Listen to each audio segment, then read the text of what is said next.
Ningetaka Prime Minister, umesema niko na deni ya huyu mzee, that is true. You are right. Huyu Kiboko Brigadier aliomba Rais William Ruto ya kwamba anajua pahali shujaa wetu Field Marshal Kimathi alizikwa. Na rais akakubali apewe nafasi na wengine twende kamiti itafutwe. Lakini wiki moja tu kabla hatujapanga akakuwa na shida. Now we were waiting for him to get well. And I was monitoring his performance akiendelea, ndio ametuacha. That commitment is still there. And I am going to call a meeting of 10 leaders of Mau Mau, the senior ones, from the 11 counties ya Mlima Kenya, wakuje pange la kwangu Sagana, tupange, waende kamete wakae, hata kama ni mwezi moja, mwezi mbili.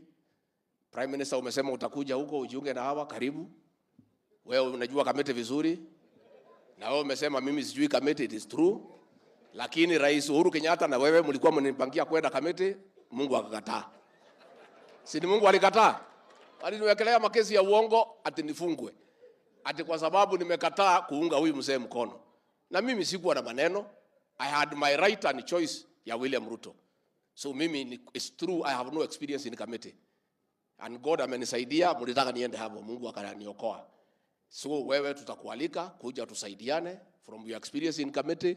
If there is some useful information you can offer, tusaidiane. Finally, former Prime Minister, my brother, hatukatai salamu, hatukatai maongeo. Najua kikwetu, maybe huyu governor atakwambia. Aluga modu wanarumone nyamu jirole. Ona kanyoko wake kate. What do we say? Somebody who has been bitten by a black snake. Even when you see a black pot, you run away. And it's good I tell you today, because you are here and you have raised the matter. We fear you. The reason, ulikuja unakapata na mtoto wetu Uhuru Kenyatta alikuwa mtu mzuri.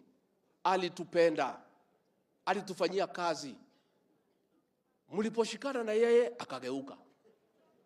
Akija kwako alikuwa anacheka. Akija hapa ako na makasiriko. Tukakuwa na wasiwasi. That is the reason. And I must tell you, that is why tukisikia mambo ya salamu tunakuwa na uoga. Mimi mwenyewe Uhuru Kenyatta, I was his personal assistant. He was my best buddy. Tulikuwa tunakula pamoja, tunakunywa pamoja, anatembea kwangu, natembea kwake, watoto wetu walikuwa marafiki, mabibi zetu walikuwa marafiki. Aliposhikana na wewe akanigeuka mimi